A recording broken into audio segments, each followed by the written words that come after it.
الحمد لله رب العالمين والصلاة والسلام على أشرف الأنبياء والمرسلين سيدنا ومولانا أبي القاسم محمد اللهم صل على محمد وآل محمد وأهل بيته الطيبين الطاهرين المعصومين المظلومين المنتجبين المنتخبين الميامين لا سيما على الإمام المنتظر والحجة الثانية الشرع واللعنة الدائمة الباقية على أعدائهم أجمعين من يوم ظلمهم إلى قيام يوم الدين.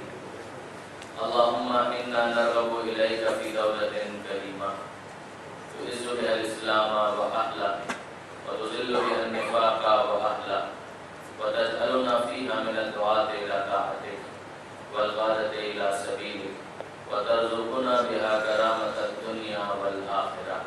رب اشرح لي صدري ويسر لي أمري واحلل عقدة من لساني يفقهوا قولي واجعلني خالصا لوجهك الكريم يا الله. صلوات على محمد اللهم صل على محمد وآل محمد. أما بعد فقد قال الله سبحانه وتعالى في القرآن الحكيم بسم الله الرحمن الرحيم أينما تكونوا يدرككم الموت ولو كنتم في بروج مشيدة. صلوات على محمد اللهم صل على محمد وآل محمد. سورہ نساء قرآن مجید کا چوتھا سورہ اور آیت نمبر 78 کا ایک حصہ جس کی کل تلاوت میں شرف حاصل کیا گیا اور اسی کو آج بھی برقرار کیا گیا. ارشاد پروردگار ہے کہ أينما تكونوا يدرككم الموت ولو كنتم في بروج مشيدة. تم کہیں پر بھی چلے جاؤ موت بہرحال تمہارے پاس آ جائے گی چاہے تم پناہ لینے کے لیے مضبوط قلعوں کا سہارا لو مگر وہ مضبوط قلعے بھی موت اور تمہارے درمیان سردیرا نہیں ہو سکیں گے. بہرحال اس حقیقت کو تمہیں فیس کرنا ہے چاہے انسان خوش دلی سے اسے فیس کرے چاہے آسٹرچ اپروچ رکھے چاہے فرار اختیار کرنے کی کوشش کرے. بہرحال یہ اپنی جگہ طے ہے کہ اس نے آ جانا ہے. کل ہم نے یہ گزارش کی تھی کہ بہت ساری باتیں ایسی ہوتی ہیں کہ جن کو انسان علمی اعتبار سے ذہنی طور پر سمجھ رہا ہوتا ہے دماغی طور پر وہ اسے قبول کر رہا ہوتا ہے مگر اس کا دل اسے ایکسیپٹ کرنے کے لیے تیار نہیں ہوتا. اور یہ وہ منزل ہوتی ہے کہ جہاں پر وہ آسٹرچ اپروچ کو اختیار کرتا ہے کہ ٹھیک ہے حقیقت اپنی جگہ پر ہے مگر شترمرغ کی طرح سے اگر میں ریت میں اپنے سر کو دے لوں تو اس کا شاید نتیجہ یہ نکلے کہ میں اس حقیقت سے دور ہو جاؤں اور فرار اختیار کرنے میں مجھے کامیابی حاصل ہو جائے. مگر حقیقت اس طرح کی حرکتوں سے یا اس طرح کے اپروچ سے یا اس قسم کے ایٹیٹیوڈ سے کبھی بھی بدلا نہیں کرتی. اگر آپ غور کریں کہ وجہ کیا ہے یعنی انسان کیا وجہ ہے کہ موت کو ناپسند کرتا ہے موت سے کراہت.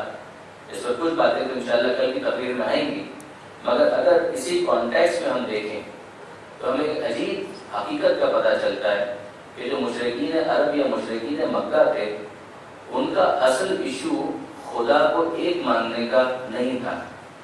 یعنی یہ بہت عجیب بات ہے کہ مشرکین مکہ جن کو ہم مشرک کہتے ہیں اور مشرک کا مطلب ہی یہ ہوتا ہے کہ وہ خدا کے ساتھ کسی کو شریک کرتا ہو مگر کیا وہ خدا کے ساتھ شریک کرنے کے حوالے سے خالقیت میں مشکوک تھے کہ وہ کسی ایک خالق کو ماننے سے انکار کر رہے ہوں.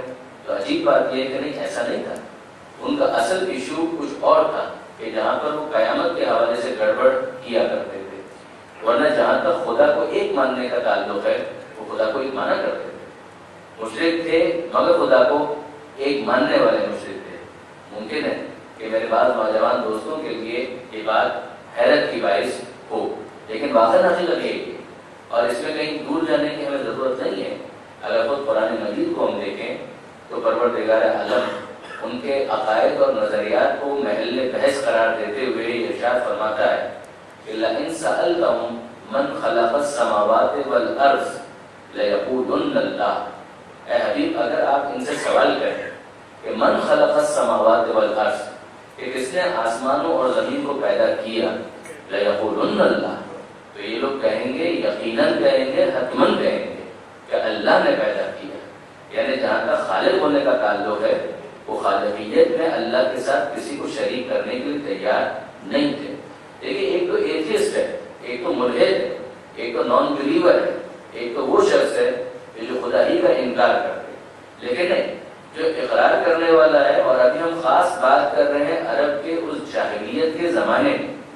کہ وہاں پر وہ افراد جن کو ہم مشرک کہتے ہیں، اور بالکل ٹھیک کہتے ہیں، اس کی جسٹیفیکیشن ہے، مگر جب خالقیت کا مسئلہ ہو تو خالق ہونے کے حوالے سے، کریٹر ہونے کے حوالے سے، کریٹرشپ کی جہاں بات آتی ہے وہاں پر وہ خدا کے ساتھ کسی کو شریک نہیں قرار دے رہتے۔ یہ جملہ واپس سنیے گا کہ اے حبیب، اگر آپ ان سے سوال کریں کہ من خلق السماوات والارض، کہ کس نے آسمانوں کو پیدا کیا، کس نے زمین کو پیدا کیا، تو اور کوئی نہیں، یہ مشرک بھی یہ کہیں گے کہ لَيَقُولُنَّ اللَّهُ، کہ اللہ نے پیدا کیا، اور حتماً یہ کہیں گے۔ یہ جو حتماً اور یقیناً اور جزماً جو میں 3 دفعہ کہہ رہا ہوں، یہ ایسے ہی نہیں۔ آپ تو عرب ورلڈ کے اندر زندگی گزار رہے ہیں اور آپ اس بات سے واقف ہوں گے کہ لام تاکید بھی ہے اور نون تاکید ثقیلہ بھی ہے۔ تو لام تاکید ایک انٹینسیفائر کا فائدہ دیتا ہے اور نون تاکید ثقیلہ ڈبل انٹینسیفائر کا کام کرتا ہے۔ تو 3 تاکیدات اس ایک کلمے کے اندر پروردگار عالم نے استعمال کی ہیں کہ لَيَقُولُنَّ اللَّهُ، کہ حتماً یہی کہیں گے، یقیناً یہی کہیں گے، فور شیور ان کا جواب یہی ہوگا کہ اللہ نے پیدا کیا۔ تو ان کا اصل مسئلہ وہ کہاں پر آتا ہے کہ اصل مسئلے ویسے تو بہت سے ہوں گے، مگر بنیادی 2 مسائل بڑے عجیب تھے۔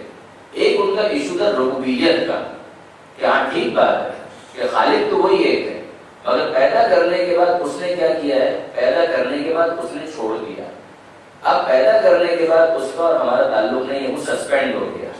یعنی جس طریقے سے اگر آپ دیکھیں کہ مشین کے اندر، فیکٹری کے اندر جو طریقہ کار ہوتا ہے کہ ڈفرینٹ ڈپارٹمنٹس ہوتے ہیں، اور پھر اس کے بعد یہ ہوتا ہے کہ sir delegation of authority in sense کہ اس کے بعد رسپانسبلٹی ہو، وہ کم سے کم رپورٹ تو پیچھے کرے۔ لیکن یہ ایسا نہیں ہے، پروردگار عالم نے یہ کیا ہے کہ پیدا کیا اور پیدا کرنے کے بعد وہ چھوڑ دیا۔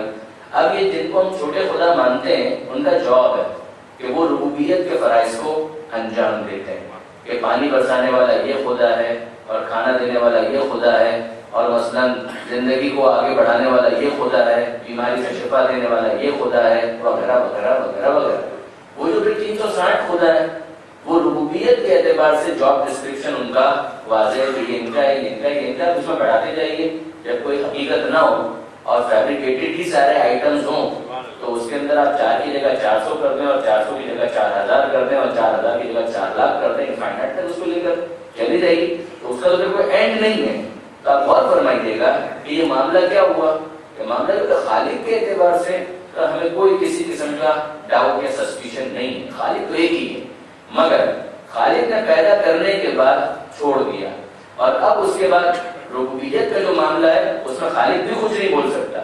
اس نے بس پیدا کر دیا اور چھوڑ دیا، اب اس کا آگے کسی قسم کا کوئی انٹرفیرنس نہیں ہے۔ تو اب کون کرے گا کہ یہ بت جتنے بھی ہیں یہ ہمارے وہ خدا ہیں کہ جو ربوبیت کے کاموں کو انجام دیتے ہیں۔ اسلام اس پر زد لگاتا ہے، ضرب لگاتا ہے، اور آغاز ہی یہاں سے کرتا ہے کہ الحمدللہ رب العالمین، کہ تمام تعریفیں اس اللہ کے لیے ہے جس نے پیدا کر کے چھوڑ نہیں دیا۔ عالمین کا پیدا کرنے والا بھی وہی ہے، عالمین کا پالنے والا بھی وہی ہے۔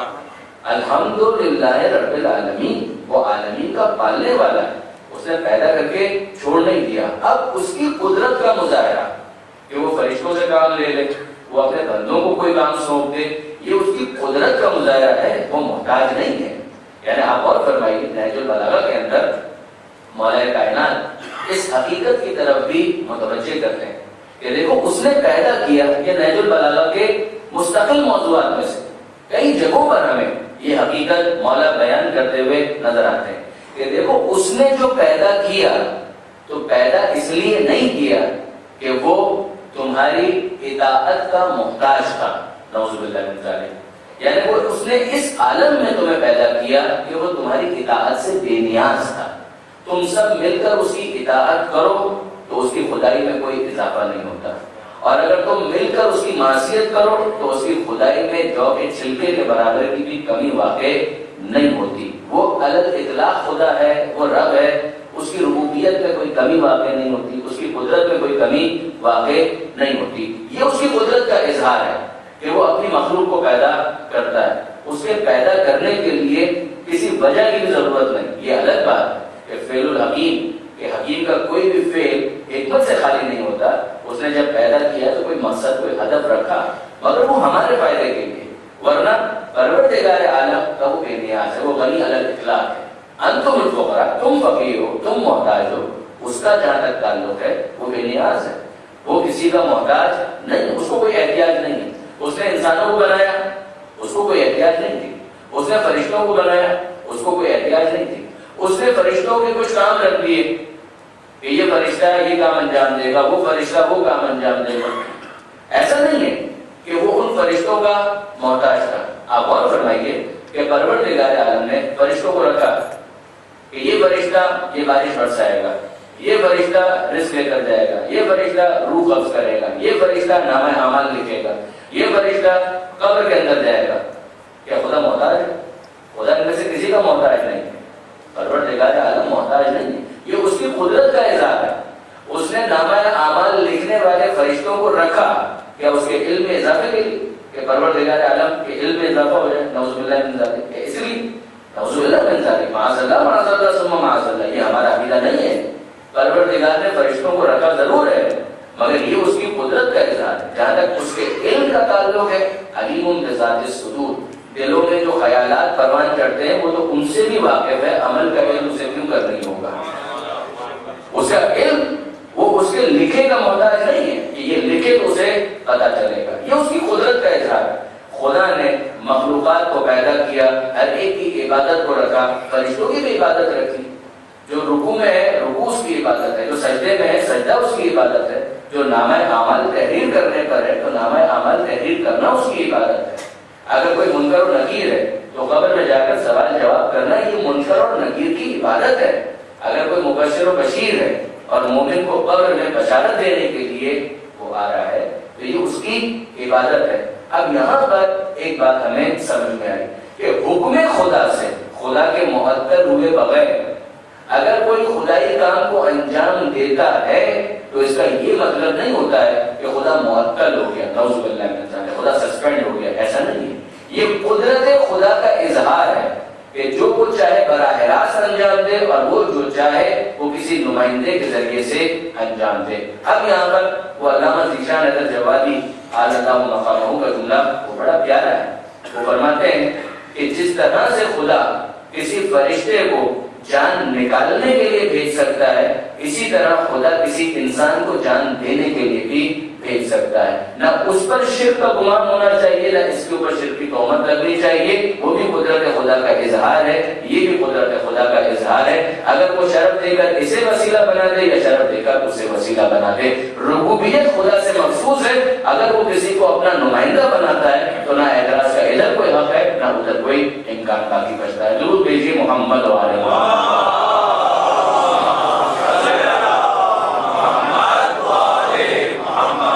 تو برادران عزیز، میں جو عرض کرنا چاہ رہا ہوں اور جہاں تک ہمیں جانا ہے کہ یہ ایک مرحلہ کہ وہاں جو مشرکین کا اعتراض تھا وہ یہ تھا کہ پروردگار نے پیدا کیا اور وہ معطل ہو گیا۔ اب اس کے بعد ربوبیت، اس میں خدا کا کوئی دخل ہی نہیں، وہ ہے سب سے اوپر مگر اب وہ معطل ہے، وہ سسپینڈڈ ہے، نعوذ باللہ من ذالک، یہ عقیدہ درست نہیں ہے۔ ہاں، ربوبیت اسی سے مخصوص ہے، اس ربوبیت کے اظہار کے لیے، اس قدرت کے اظہار کے لیے وہ کس کو استعمال کرتا ہے، وہ کس کو اپنا نمائندہ بناتا ہے، یہ پروردگار عالم کے ڈسپوزل پر ہے، وہ پروردگار کی مرضی ہے، ہمیں اور آپ کو اعتراض سے کوئی حق نہیں ہے۔ ایک مرحلہ وہ بھی آتا ہے کہ جہاں وہ مسبب الاسباب، author of all causes، وہ پروردگار عالم اس دنیا میں انسان سے والنٹرلی اس بات کا مطالبہ کرتا ہے کہ تم بھی نمائندہ پروردگار بن جاؤ۔ لیکن ہمیں جانا کہیں اور ہے، یہ درمیان میں کچھ باتیں آ گئی۔ سورہ مبارکہ یاسین کی بڑی مشہور آیت ہے کہ جہاں پروردگار عالم یہ ارشاد فرماتا ہے کہ ان کو دیکھو کیا ہو رہا ہے، یعنی متوجہ کرتا ہے کہ جب ان سے کہا جاتا ہے کہ خرچ کرو اس میں سے، مما رزقکم اللہ، قال الذین کفروا للذین آمنوا انطعم من لو یشاء اللہ اطعمہ۔ جب ان سے کہا جاتا ہے قیل لهم انفقوا، خرچ کرو اس میں سے، مما رزقکم اللہ، اس میں سے خرچ کرو جسے اللہ نے تمہیں رزق کے طور پر دیا ہے، تمہاری کیا اوقات کہ تم کچھ کما سکو۔ دیکھیے یہ خناس اگر ذہن میں آ جائے کہ پسینہ میں نے بہایا اور مجھ سے کہا جا رہا ہے خدا کی راہ میں خرچ کرو، خدا فرماتا ہے کہ پہلے تو یہ ذہن سے نکالو کہ تم نے کمایا، ہاتھ پیر مارنا تمہاری ذمہ داری تھی، رزق کا دینے والا خدا تھا۔ انفقوا، اس میں سے خرچ کرو، مما رزقکم اللہ، جو اللہ نے رزق کے طور پر تمہیں دیا۔ قال الذین کفروا للذین آمنوا، تو اس موقع پر کافر صاحبان ایمان کا مذاق اڑاتے ہوئے یہ جملہ کہتے ہیں کہ انطعموا، کہ ہم ان کو کھلائیں، من لو یشاء اللہ اطعمہ، اگر اللہ چاہتا تو خود کھلا دیتا، جب اللہ نہیں چاہتا تو ہمیں اوور اسمارٹ بننے کی کیا ضرورت ہے؟ بھئی اللہ ان کو بھوکا دیکھنا چاہتا ہے، اللہ ان کو بھوک سے مرتا ہوا دیکھنا چاہتا ہے، تبھی تو نہیں کھلا رہا ہے، ورنہ وہ تو رب ہے نا، وہ تو پالنے والا ہے، جب وہ پالنے والا نہیں کھلا رہا تو ہمیں کس نے اوور اسمارٹ بننے کا کہا ہے؟ وہ گجراتی میں شاید ڈو ڈایا کا لفظ استعمال ہوتا ہے کہ ڈو ڈایا بننے کی کیا ضرورت ہے کہ ہم اس کو کھلائیں؟ اگر اللہ نہیں چاہتا وہ بھوک سے مرتا ہے، مرتا ہے، دیکھو اللہ ہمیں کھلانا چاہتا ہے، اس لیے ہمارے گھر میں سارے نعمتیں موجود ہیں، سارا پیسہ ہمارے پاس، ان کو خدا کھلانا چاہتا خود کھلا دیتا، نہیں کھلانا چاہتا ہمیں اوور اسمارٹ بننے کی ضرورت نہیں ہے۔ پروردگار عالم فرماتا ہے ان انتم الا فی ضلال مبین، تم کھلی ہوئی گمراہی میں ہو، یعنی اتنا نہیں سمجھ رہے کہ وہ رب العالمین تمہیں یہ شرف دینا چاہتا ہے کہ تم اس کے نمائندے بن کر اس رزق کو تقسیم کرنے والے بنو، تم اتنا نہیں سمجھ رہے۔ اب آپ نے غور فرمایا ہے وہ رب العالمین، کبھی وہ ملائکہ کو منتخب کرتا ہے، اور جب ملائکہ کو منتخب کرتا ہے کہ یہ کام تم نے کرنا ہے تو وہاں سر منہ انحراف کی کوئی گنجائش نہیں ہے، وہاں پر ڈیویشن نہیں ہے، وہاں پر ذرا سا بھی ڈیویشن نہیں۔ عباد مکرمون لا یسبقونہ بالقول وہم بامرہ یعملون، وہ عباد مکرمون ہیں، وہ پروردگار کے معزز بندے، لا یسبقونہ بالقول، جو قول خدا پر سبقت نہیں کرتے، وہم بامرہ یعملون، اور امر پروردگار کے مطابق عمل کرتے ہیں۔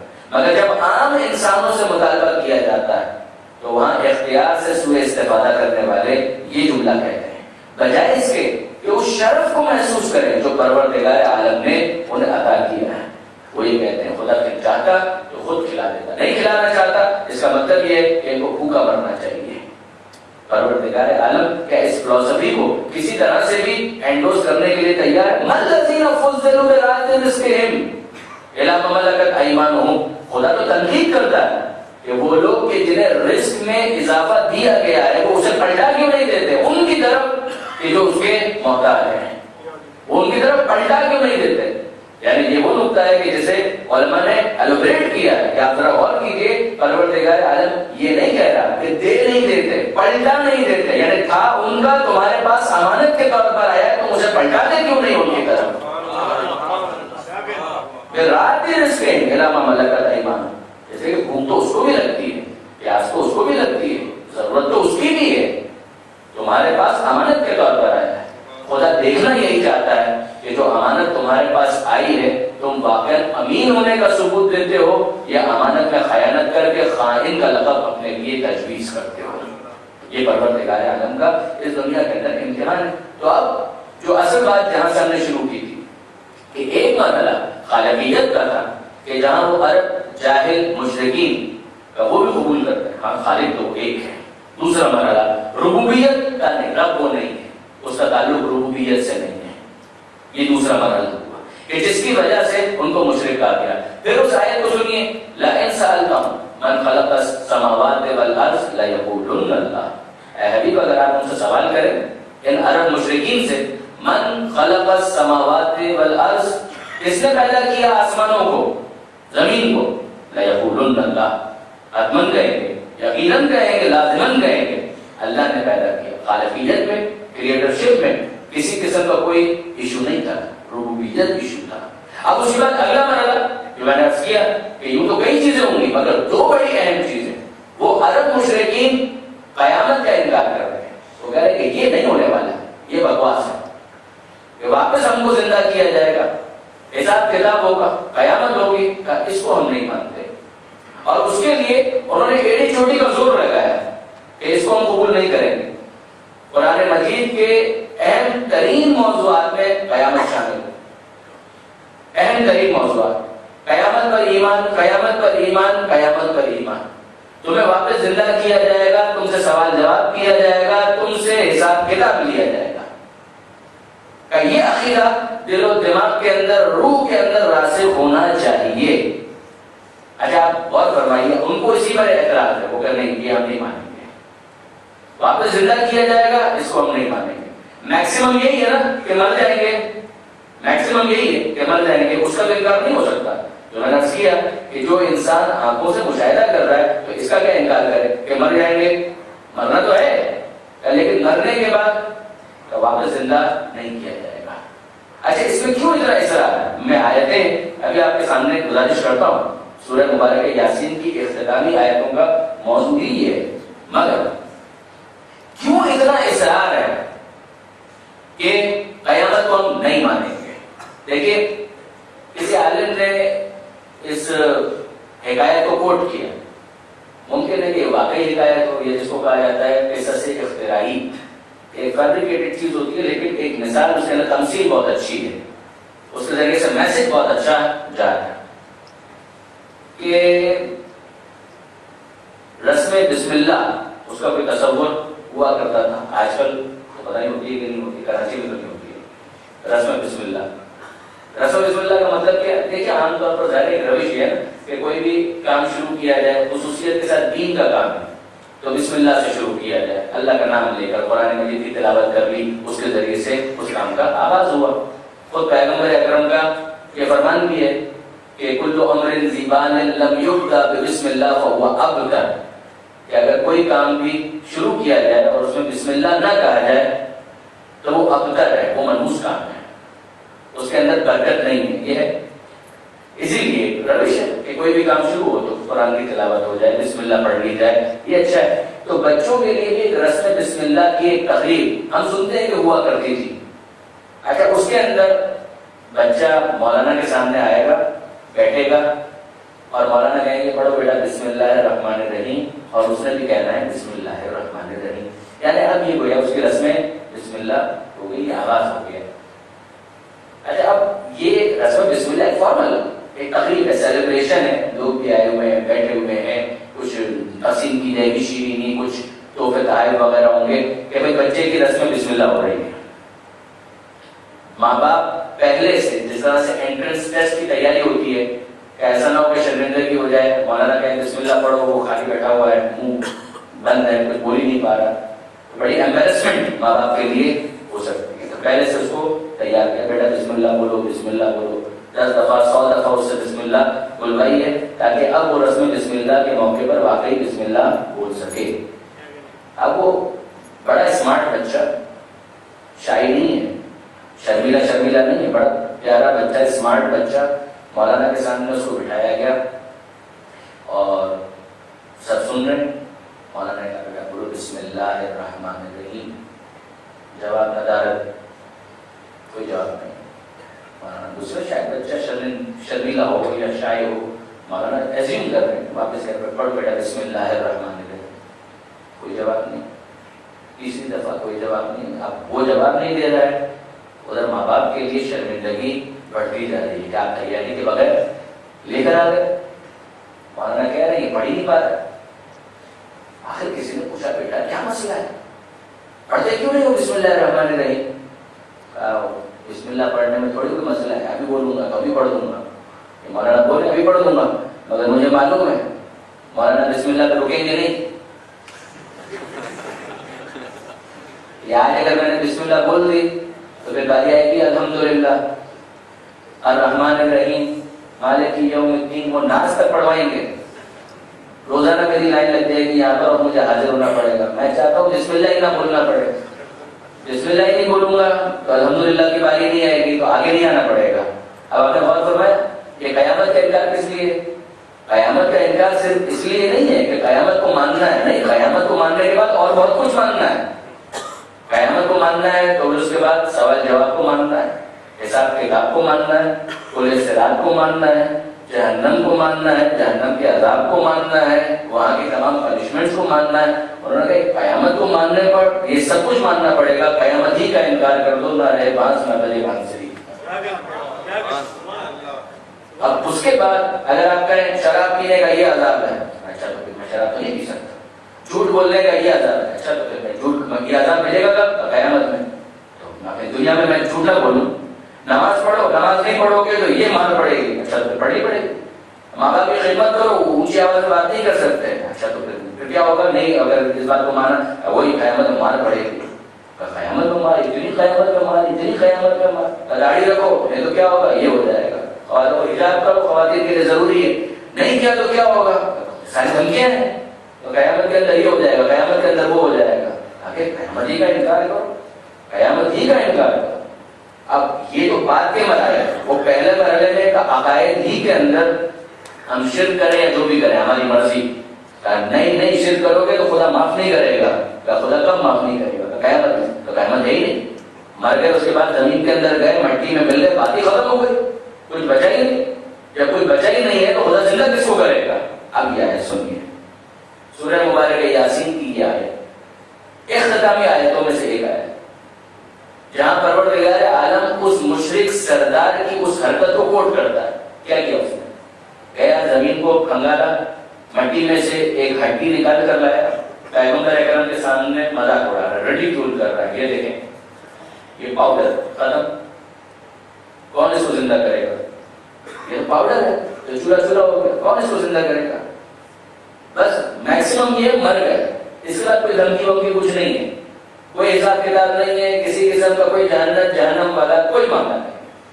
نہ وہ تو نہ یہ مر گئے ختم ہو گئے. ماں یہ بولے کو نہ یہ زمانہ ہے ہمیں ہلاک کرتا ہے، اس کے بعد کچھ نہیں. ضرب لنا سورہ یاسین وضرب لنا مثلا، یعنی جلال کے عالم میں گویا پروردگار عالم کہہ رہے ہیں ضرب لنا مثلا.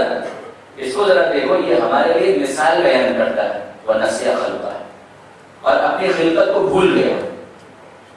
قال من یحیی العظام وہی رمیم، یہ کہتا ہی ہے کہ کون اس ہڈی کو زندہ کرے گا کہ جبکہ یہ چورا چورا ہو چکی تو پاؤڈر بن گئی. قل، اے حبیب اس سے کہہ دیجئے، یحییھا الذی انشأھا اول مرہ، اسے وہی زندہ کرے گا جس نے اس وقت زندہ کیا تھا جب یہ پاؤڈر اور چورا بھی موجود نہیں تھا. جو عدم سے وجود کا لباس دے سکتا ہے وہ اس پاؤڈر کو واپس وجود نہیں دے سکتا. قل یحییھا الذی انشأھا اول مرہ وہو بکل شیء، ہر چیز سے، خلقت کے ہر انداز سے وہ واقف ہے. اسے واقفیت یا اس کے علم میں کوئی کمی واقع ہو گئی ہے؟ کیا اس کی قدرت میں کوئی کمی واقع ہو گئی ہے؟ یہ تم نے کیسا سوال کر دیا؟ پروردگار عالم کا کام یہ انما امرہ اذا اراد شیئا ان یقول له کن فیکون، جب وہ کسی شے کا ارادہ کرتا ہے تو کہتا ہے کن ہو جا، اور وہ چیز ہو جاتی ہے. اور جو نہج البلاغہ ہی کی تعبیر ہے کہ یہ کن کہنا بھی کوئی پروردگار کہنے کا محتاج نہیں ہے. الفاظ کے اندر اتنی وسعت نہیں ہے کہ قدرت پروردگار کی عکاسی کر سکے. ارادہ پروردگار کفایت کرتا ہے کسی شے کے ہو جانے کے لیے. یہ ارادہ پروردگار ہے، اور وہی ارادہ پروردگار، اب ذرا غور کیجیے، فقط بات آگے کو میں کرتا جاؤں. یہ ارادہ پروردگار انما امرہ اذا اراد شیئا، جب اس نے کسی چیز کا ارادہ کر لیا تو وہ چیز ہو کر رہتی ہے، پھر کوئی رکاوٹ نہیں آ سکتی. ارادہ پروردگار ہی کے اپلیکیشن کو سمجھنا ہے تو آیت تطہیر کو دیکھیے، انما یرید اللہ لیذھب عنکم الرجس اہل البیت. یہ ارادہ پروردگار ہے کہ اہل بیت تم سے ہر نجاست کو دور رکھے اور ویسا پاکیزہ رکھے جو پاکیزگی کا حق ہے. دنیا تلاش کرنے کی کوشش کرتی رہے، ممکن نہیں ہے کہ کوئی دھبا کردار آل محمد میں نظر آ جائے، اس لیے کہ طہارت کا ذمہ پروردگار نے دیا ہے. محمد صلوات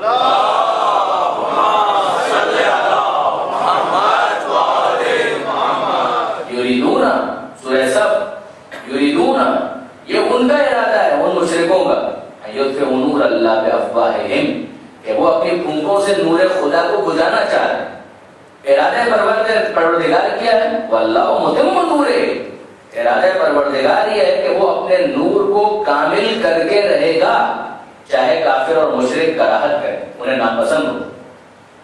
یہ پروردگار عالم کا ارادہ ہے. سورہ قصص، نريد ان نمن على الذين استضعفوا في الارض ونجعلهم ائمة ونجعلهم الوارثين.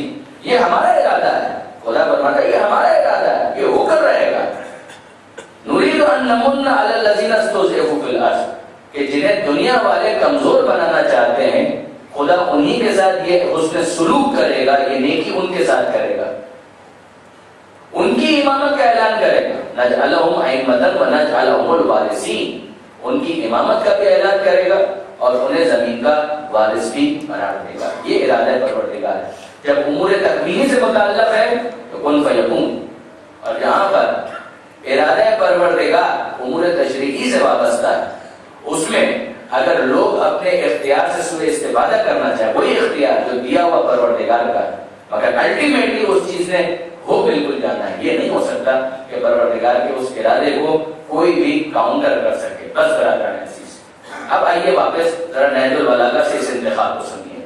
کلمات خصال تیسرا حصہ، اور اس کے اندر اس کا نشان ہے 147. کل کی گفتگو سے آج کی گفتگو کو مربوط کرتے ہوئے ذہن، دماغ، اس کے اندر کسی چیز کا آنا، یہ معلومات ہے.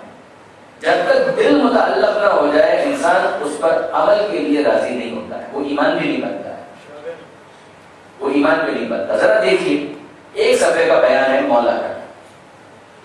مخاطب اس کے اندر کس کو کر رہے ہیں؟ بڑی معروف شخصیت.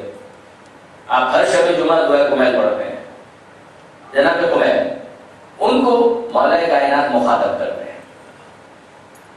جناب کمیل کو لے کر مولا چلے آبادی سے دور، ویرانے کی طرف، قبرستان کی طرف. ایک آہ بھر کے کچھ کہنا شروع کیا. اور اب اس کے اندر دیکھیے، یعنی اب ہم کس کی بات کریں؟ یہ بیان کس کا ہے؟ مولا کا. کون؟ باب مدینۃ العلم، علم کے شہر کا دروازہ ہے. اور یہاں پر مولا کائنات اس حوالے سے کچھ تشریح کر رہے ہیں، اور ذرا سنیے، اور اس کو باقاعدہ اپنے درد کے طور پر بیان کر رہے ہیں. یہ علی کا درد ہے جو علی ہر ایک سے نہیں کہہ پا رہے ہیں. کمیل کو لے جاتے ہیں ہاتھ پکڑ کے، اور کیا کہتے ہیں؟ ذرا سنیے گا. درود بھیجیے محمد وآل محمد.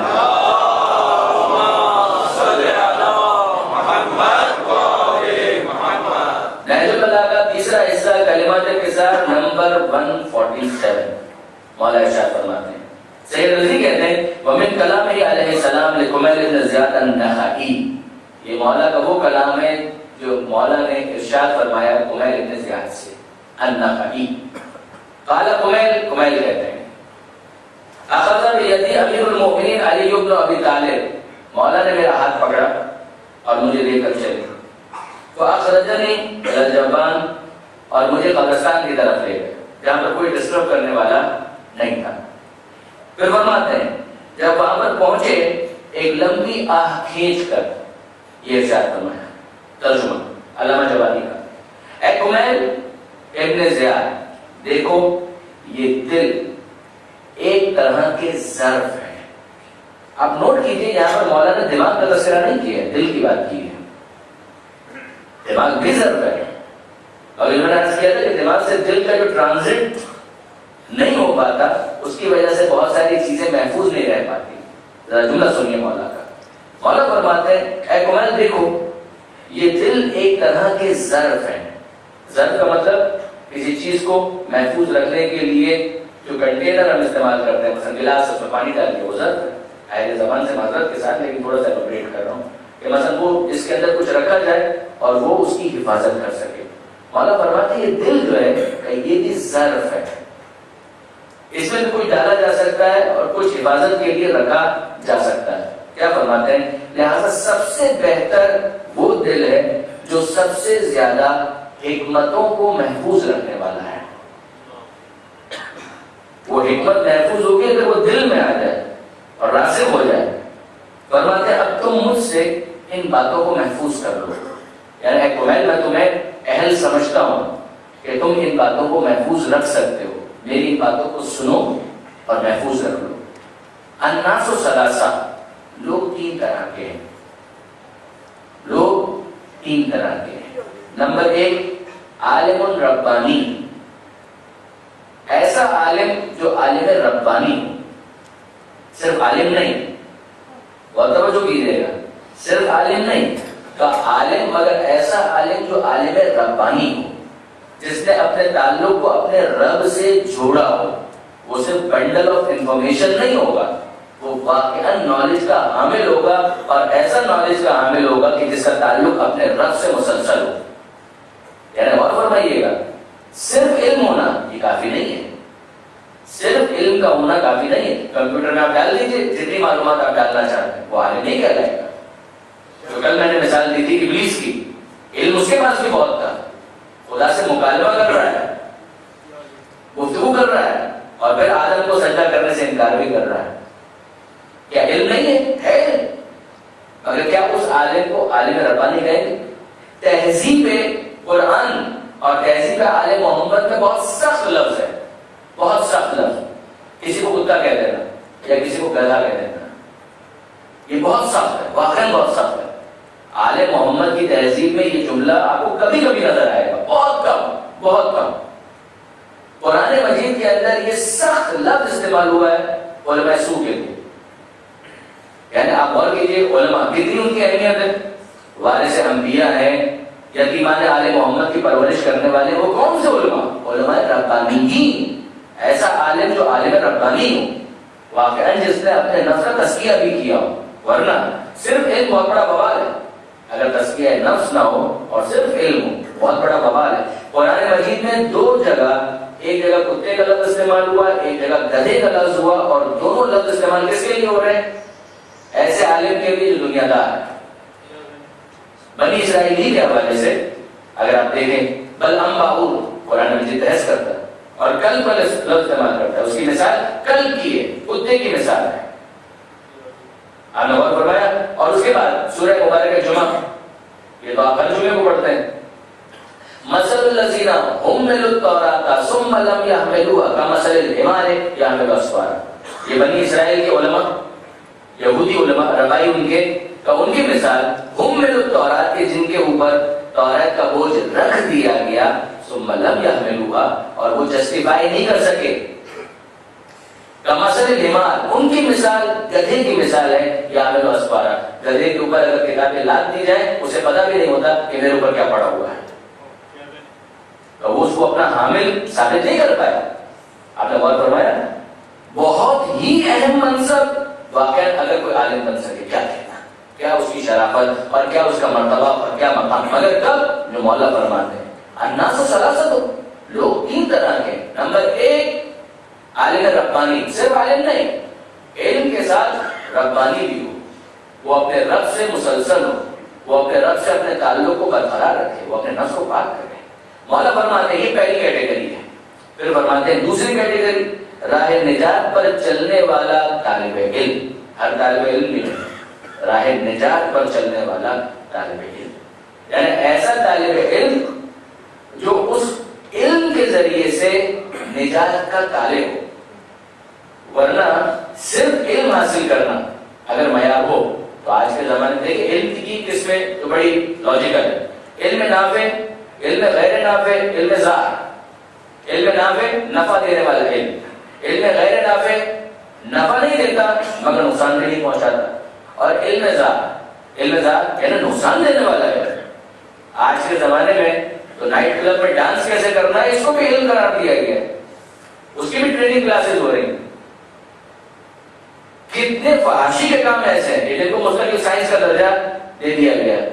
ہم یہ کہیں کہ واقعی علم حاصل کرنا بہت بڑی فضیلت ہے. پیغمبر نے کہا علم حاصل کرو محض سے لحد تک، علم حاصل کرو چین جانا پڑے تو چین اس کے لیے جانا پڑے. ان ساری چیزوں کو سیکھیں گے جو نقصان پہنچانے والے. کیا یہ بیان ہے؟ آپ غور فرمائیے کہ جو عصر کی نماز کی تعلیمات جو معصوم کی طرف سے ہمیں سکھائی گئی ہے اس میں ہم پناہ مانگتے ہیں من علم لا ينفع. اے پروردگار تیری پناہ اس علم سے جو فائدہ دینے والا نہ ہو. اگر فائدہ دینے والا نہیں ہے، مفید نہیں ہے، تو اس علم میں اپنا وقت لگانا وہ بھی بیکار ہے. یہ طے ہے، زندگی محدود ہے، زندگی محدود ہے. ہم سب کچھ نہیں علم حاصل کر سکتے، سارا علم حاصل نہیں کر سکتے، کچھ علم حاصل کر سکتے ہیں. تو پھر اس کے بعد کیا یہ عقل مندی ہے کہ زار و زار غیر نافع میں بھی اپنا وقت لگایا جائے؟ علم وہ حاصل کیا جائے کہ جس میں فائدہ ہے. اب چاہے معاشرے کا عمومی فائدہ ہو مگر فائدہ تو ہو، کم سے کم فائدہ تو ہو. ٹیکنالوجی کا علم اس میں آئے گا، میڈیکل کا علم اس کے اندر آئے گا، مگر سب سے بڑھ کر دینی علم کہ جس کے بارے میں قیامت میں سوال کیا جائے گا. واقعاً جہاں پر سوال ہونے والا ہے حرام اور حلال کے بارے میں، تو وہ علم تو انسان کے پاس ہو. مولا فرماتے ہیں الناس ثلاثۃ، لوگ تین طرح کے، سارے انسان کا تین طرح کے. نمبر ایک عالم ربانی، پہلی کیٹیگری عالم مگر عالم ربانی. نمبر 2 وہ طالب علم جو راہ نجات پر سفر کر رہا ہے. اور تیسرا عوام الناس کا وہ گروہ جو ہر آواز کے پیچھے لپکتا رہتا ہے, کبھی ادھر چلا گیا کبھی ادھر چلا گیا, نہ اس کا اپنا کوئی اوپینین ہے اور نہ وہ کسی کنکریٹ اوپینین میکر سے متصل ہے, متمسک ہے. میں دوسرے الفاظ میں عرض کروں کہ انسان تین طرح کے ہوتے ہیں, یا مجتہد ہوتا ہے, یا مقلد ہوتا ہے, یا کوڑا کرکٹ ہوتا ہے. مجتہد ہے وہ عالم ربانی ہے, علم بھی ہے, اپنے رب سے اس کا تعلق مستقل ہے, وہ معصومین سے وارد شدہ ان ریاستوں پر عمل کر رہا ہے. جو مقلد ہے وہ کہے کہ ٹھیک ہے, اگر میں خود اس لیول پر نہیں پہنچا تو کم سے کم میں راہ نجات پر تو آ جاؤں, علم حاصل کرنے کے لیے طالب علم تو بنوں. طالب علم سے مراد یہاں پر وہ نہیں ہے کہ باقاعدہ مدرسے میں لازماً جائے تو وہ طالب علم ہے. اس لیے کہ تین ہی کیٹیگریز مولا کر رہے ہیں.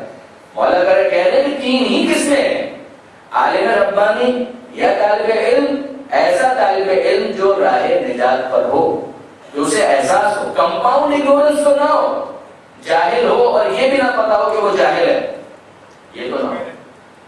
یعنی اگر جہل ہے اور احساس جہل ہے تو وہ طالب علم بنے گا راہ نجات پر, اور جہل ہو اور احساس جہل بھی نہ ہو تو وہ ابو جہل کے راستے پر ہوگا کہ سب کچھ نہ جاننے کے باوجود یہی سمجھتا رہے کہ اسے سب کچھ آتا ہے. یہ بڑی بدبختی ہے. واقعا اس کے بعد کیوں وہ اپنی اصلاح کرے گا؟ وہ اپنی اصلاح کے لیے کبھی آمادہ اور تیار نہیں ہوگا.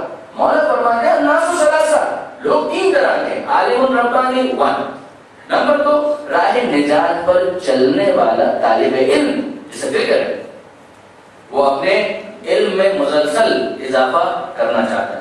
مولا فرماتے ہیں تیسرا وہ گروہ عوام الناس کا جو ہر آواز کے پیچھے چل پڑتا ہے اور ہر ہوا کے ساتھ لہرانے لگتا ہے. یہ کوڑا کرکٹ ہے. مولا کے الفاظ میں حمد الرعا, یہ کوڑا کرکٹ ہے.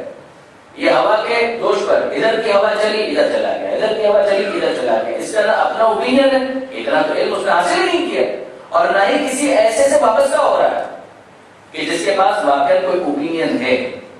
اس نے, سنیے مولا کہہ رہے ہیں, اس نے نہ نور کی روشنی حاصل کی اور نہ کسی مستحکم ستون کا سہارا لیا.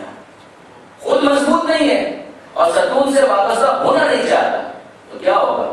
ہوا کے ساتھ لہرائے گا. کوئی بھی اس کو اٹھا کر لے جائے, بہکا دے ادھر ادھر, مرجع مجتہد اس کے نزدیک کوئی ویلیو نہیں رکھتا ہے, تو پھر اس نے اسی طرح سے گمراہ ہونا ہے. گمراہ کا مطلب یہ ہوتا ہے کہ وہ راہ پر نہیں ہے. یہ تین کیٹیگریز ہیں اور آگے اس کو ایلوبریٹ کرتے ہیں مولا. اے کمیل, اب علم کی تعریف کرتے ہیں مولا, اب علم کی تعریف کرتے ہیں. اگر عالم ربانی ہے, اب سنو اے کمیل, دیکھو علم مال سے بہرحال بہتر ہوتا ہے. علم تمہاری حفاظت کرتا ہے اور مال کی حفاظت تمہیں کرنا پڑتی ہے. یہ الفاظ علی, مال خرچ کرنے سے کم ہوتا ہے اور علم خرچ کرنے سے بڑھ جاتا ہے. پھر مال کے نتائج اور اثرات بھی اس کے فنا ہونے کے ساتھ ہی فنا ہو جاتے ہیں. اس کی لیگیسی کو کوئی کنٹینیو نہیں کرتا ہے. مال جب تک ہے, مال ختم, اس کے اثرات بھی ختم, لیکن علم کے اثرات باقی رہتے ہیں. مولا فرماتے ہیں اے عمیر, علم کی معرفت تو گویا ایک نظام ہے جس کی ابتدا کی جاتی ہے. علامہ ذیشان نے جواب دی, اس کو ایلوبریٹ کرتے ہیں. فرماتے ہیں اگر علم نہ ہو تو زمین کی تہوں میں پیٹرول اور تیل موجود ہوتا ہے, معلوم نہیں ہے, انسان فقیر ہے. اگر علم آ جائے تو اسی تیل کو برآمد کر کے بیچا جاتا ہے اور اس کے بعد دیکھیے کون کہاں سے کہاں پہنچ گیا. مگر کیا واقعاً اگر وہ علم کو فالو نہ کرے, مولا کہتے ہیں علم کا نظام ہے, اس کی ابتدا کی جاتی ہے, چاہے نظام جو بھی ہو. دنیا داری کا بھی نظام ہے, علم کے بغیر تو اس کے اندر بھی ترقی کرنا ممکن نہیں ہوگا. علم ایک دین ہے, ایک نظام ہے, علم کی معرفت جس کی ابتدا کی جاتی ہے, اس کو فالو کیا جاتا ہے اور اسی کے ذریعے انسان زندگی میں اطاعت حاصل کرتا ہے. فالوئنگ اسی سے ڈیولپ ہوتی ہے اور مرنے کے بعد ذکر جمیل فراہم کرتا ہے. اس کو یاد بھی کیا جاتا ہے تو اچھے الفاظ میں. علم حاکم ہوتا ہے اور مال محکوم ہوتا ہے. تو میں دیکھو مال کا ذخیرہ کرنے والے جیتے جی ہلاک ہو گئے.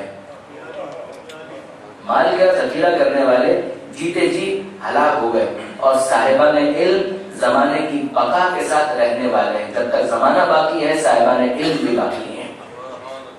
یہ علی کہہ رہے ہیں. آگے فرماتے ہیں ان کے جسم نظروں سے اوجھل ہو گئے. عالم بھی اگر ہے انتقال ہو گیا تو مٹی کے نیچے تو وہ بھی چلا گیا. کہ ان کے جسم نظروں سے اوجھل ہو گئے لیکن ان کی صورتیں دلوں پر نقش ہیں. اشارہ بیدہ ہی الی صدرہ. اس کے بعد مولا نے اپنے سینے کی طرف اشارہ کرتے ہوئے کہا دیکھو ہاں ہونا علم جمع, یہاں علم کا ایک خزانہ موجود ہے, کاش مجھے اس کے اٹھانے والے مل جاتے. یہ ہے علی کا درد, کاش مجھے اس کے اٹھانے والے مل جاتے. علم علی کا رزینہ قسمت الجبار فینا لنا علم وللجہال معلوم. مولا کا بہت مشہور زبردست جملہ عام ہے. مولا فرماتے ہیں رزینہ قسمت الجبار فینا, ہم جہاں تک خالق جبار کی اس تقسیم کا تعلق ہے راضی ہیں کہ لنا علم وللجہال معلوم, کہ علم ہمارے پاس ہو اور جاہلوں کے پاس معلوم, ہم اس پر راضی ہیں. مگر اب علی کا درد کیا ہے؟ علی کا درد یہ ہے کہ اشارہ بیدہ الی صدرہ, اے قومل دیکھو یہاں پر علم کا خزانہ موجود ہے, کاش مجھے اس کے اٹھانے والے مل جاتے ہیں. اے علی آپ کو نہیں ملے اٹھانے والے؟ ایکسپشن کی بات نہیں ہو رہی, آپ ذرا سنیے. مولا فرماتے نہیں ملے آئے, ایسے افراد آئے, مگر کیسے آئے ذرا سنیے. مولا فرماتے ہیں ہاں ملے, مجھے ملے, افراد ملے, مگر کیسے؟ بعض ایسے ذہین, نمبر 1, بعض ایسے ذہین, ذہن ہے دماغ ہے, ذہن ہے دماغ ہے, ذہین ہے, ذہانت ہے, انٹیلیجنٹ ہے, ذہین تو ہیں قابل اعتبار نہیں ہے. بعض ایسے ذہین جو قابل اعتبار نہیں ہے. تو پھر یہ کیا کریں گے؟ علی کو سکھا دیجئے. دین کو دنیا کا آلہ کار بنا کر استعمال کرنے والے ہیں, اللہ کی نعمتوں کے ذریعے اس کے بندوں اور اس کی حجتوں کے ذریعے اس کے اولیاء پر برتری جتانے والے ہیں. ان کا ٹارگیٹ گول کیا ہے؟ کہ دین کو بھی حاصل کر کے دنیا کے لیے آلہ کار بنا, ایسا ٹول استعمال کریں. یعنی اگر وہ عالم ہے, عالم ربانی نہیں ہے. وہ جو پہلی کیٹیگری ہے, جو 3 کیٹیگریز کی مولا نے, عالم ربانی, طالب علم, عوام الناس کا وہ کرو جو ادھر چلا جائے ادھر چلا جائے, اس کا کوئی اعتبار ہی نہیں. مولا فرماتے ہیں اگر وہ عالم ربانی نہیں ہے, صرف عالم ہے, تو یہ تیسری کیٹیگری میں جائے گا, پہلی کیٹیگری میں نہیں جائے گا. مولا فرماتے ہیں یہ ایسا ہے کہ اگر اس کو سکھا دیا جائے, دین اس کے پاس آ جائے, تو دین کو ٹول کے طور پر استعمال کرے گا دنیا داری کے حصول کے لیے. سنیے کہ یہ پہلا گروہ. فرماتے ہیں یا حاملان حق کے اطاعت گزار تو ہیں. دوسری کیٹیگری, ملے مگر ایسے ملے کہ حاملان حق کے اطاعت گزار ہیں, فالو کرنے کے لیے بھی تیار ہیں, اطاعت کرنے والے ہیں. تو مولا ان کو سکھائیے تاکہ نہیں, ان کے پہلوؤں میں بصیرت نہیں ہے. بہت توجہ کیجیے گا, یہ کیا کہہ رہے ہیں کہ مومن ایسا بھی نہیں چاہیے کہ جو بظاہر اوبیڈینٹ تو ہو مگر اس کے پہلو میں بصیرت ہی نہیں ہے, انسائٹ ہی نہیں ہے, ذرا ویژن نہیں ہے, ذرا اس کے اندر اسمارٹنس اتنی بھی نہیں ہے کہ ذرا سا اندر جا کر جھانک کر دیکھ سکے کہ کون واقعاً سنجیدہ ہے اور کون اس کو بیوقوف بنانے کے لیے آیا ہے. کہ ایسا بھولا بالا مومن بھی نہیں ہونا چاہیے. مولا فرماتے ہیں کہ نہیں, یہ بھی قابل قبول نہیں.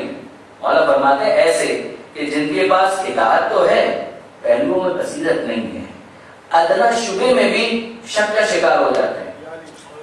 ذرا سا شبہ آیا, لاسٹ کیس گیا, آج سے گیا. میں اس کی مثالیں بہت بیان کر سکتا ہوں, بہت تیزی کے ساتھ نکلا جا رہا ہے, شاید آگے اس کو کچھ ایلوبریٹ کیا جائے. مولا فرماتے ہیں یاد رکھو کہ نہ یہ کام آنے والے ہیں اور نہ وہ, نہ یہ کام کے نہ وہ. اس کے بعد ایک قسم ان لوگوں کی ہے جو لذتوں کے دلدادہ اور خواہشات کے لیے اپنی لگام ڈھیلی کر دینے والے ہیں, یا صرف مال جمع کرنے والے اور ذخیرہ اندوزی کرنے کے دلدادہ ہیں. یہ دونوں بھی دین کے قطعاً محافظ نہیں ہیں. یہ اسی تیسری کیٹیگری کا ایلوبریشن ہے, عوام الناس کا وہ گروہ. اس کو ایلوبریٹ کرتے ہوئے مولا نے یہ 4 کیٹیگری سب کیٹیگریز بیان کی ہیں. یہ افراد پھر فرماتے ہیں یہ دونوں بھی دین کے قطعاً محافظ نہیں. جس کا کل ہم و غم یہ ہے کہ بس پیٹ کے اندر کچھ جاتا رہے, وہ کیا دین کے لیے سنجیدہ ہوگا, وہ تو قربانی دے ہی نہیں سکتا. مولا فرماتے ہیں اور ان سے قریب ترین شباہت رکھنے والے وہ چرنے والے جانور ہیں. اور اسی طرح سے علم حاملان علم کے ساتھ مر جاتا ہے. یہ علی کا درد ہے. مولا فرماتے ہیں جب اہل نہیں ملتا تو کیا ہوگا؟ اس لیگیسی کو کون کنٹینیو کرے گا؟ اس ہیریٹیج کو کون لے کر چلے گا؟ کون انہیریٹ کرے گا؟ کہ کوئی لینے کے لیے تیار نہیں. میں ایک ادنا طالب علم میں جانتا ہوں بعض ایسے علماء کو کہ جن کے 7 بیٹے تھے، کوئی ایک عالم بننے کے لیے تیار نہیں ہوا. ان کی لائبریری بالکل ضائع ہو گئی. 7 بیٹوں میں کوئی ایک عالم بننے کے لیے تیار نہیں ہوا. ان کا حال جب دیکھا ان کے بیٹوں نے، اگر ٹھیک ہے یہ بھاری پتھر دور سے چون کے رکھ دینے کے لیے ہے، اس کے اندر جانے کی ضرورت نہیں، ہمارے ابا نے جتنی قربانی دے دی بس دے دی، بہت کافی ہو گیا. اب اس کے بعد کیا ہے؟ اس لائبریری کو کون کھائے گا؟ کیڑے کھائیں گے، دیمکے کھائیں گے، اور کیا ہوگا؟ کون لگ جائے گا اس کو. مولا فرماتے ہیں اس طرح سے علم حاملان علم کے ساتھ مر جاتا ہے. اس کو لے کر کوئی آگے چلنے کے لیے تیار نہیں ہوتا. لیکن اب ارادہ پروردگار ہے. لیکن اس کے بعد بھی زمین ایسے شخص سے خالی نہیں ہوتی ہے جو حجت خدا کے ساتھ قیام کرتا ہے، چاہے وہ ظاہر اور مشہور ہو یا خائف اور پوشیدہ. یعنی کوئی اور ہو یا نہ ہو، امام زمانہ تو بہرحال باقی رہیں گے.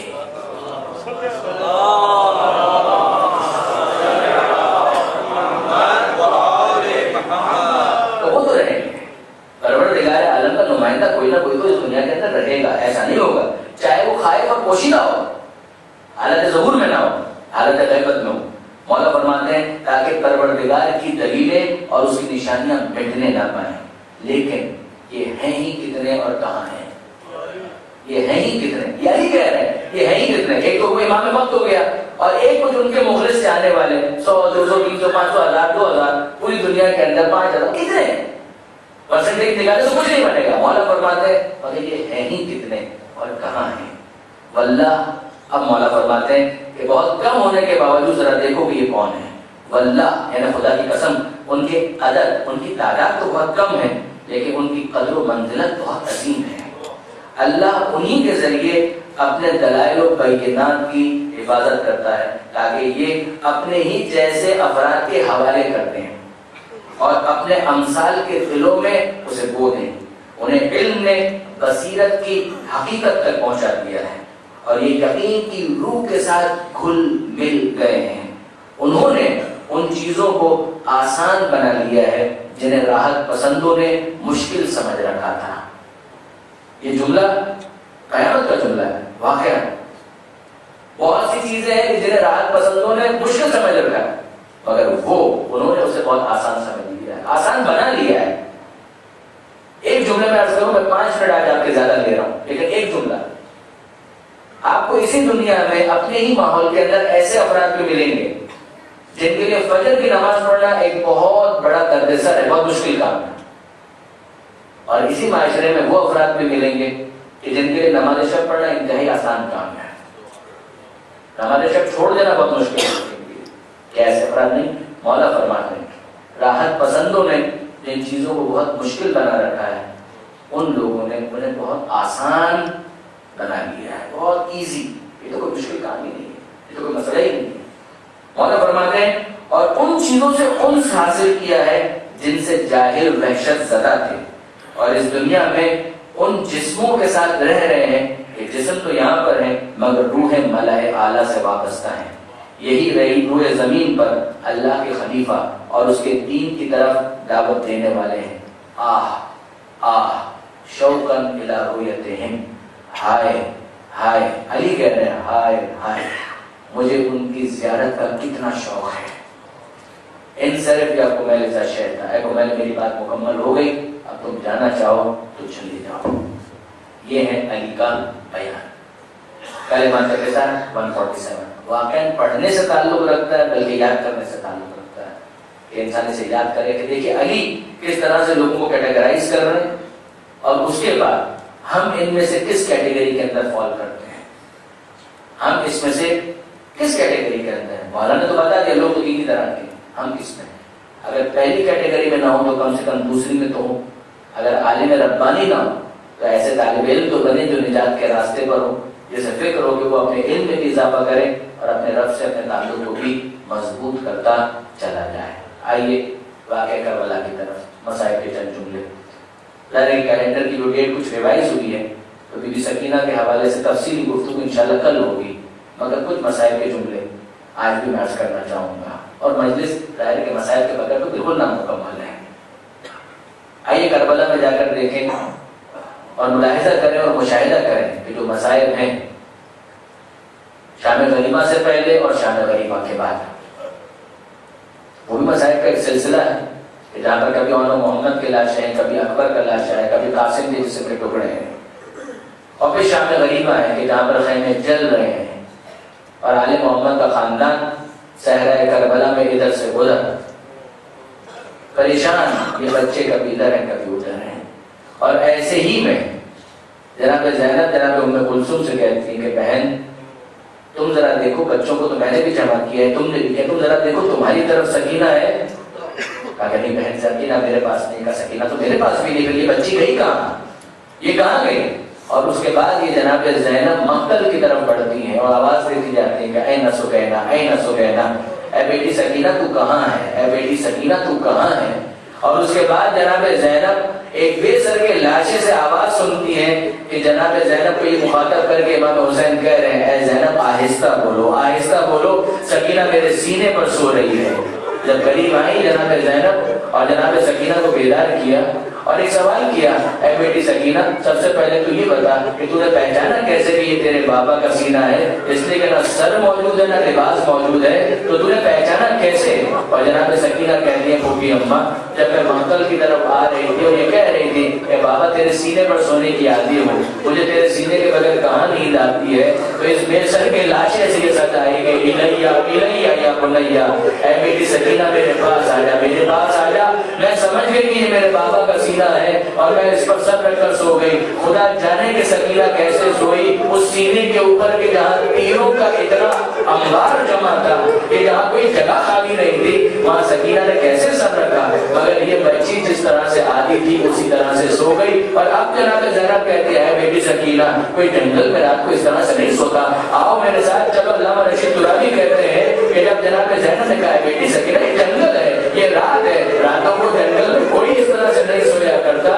تو بچی معصومیت کے ساتھ کہتی ہے مگر پھوپھی اماں میرے بابا بھی تو یہی سو رہے ہیں، میں اپنے بابا کو تنہا چھوڑ کر اس طرح سے جنگل میں واپس نہیں۔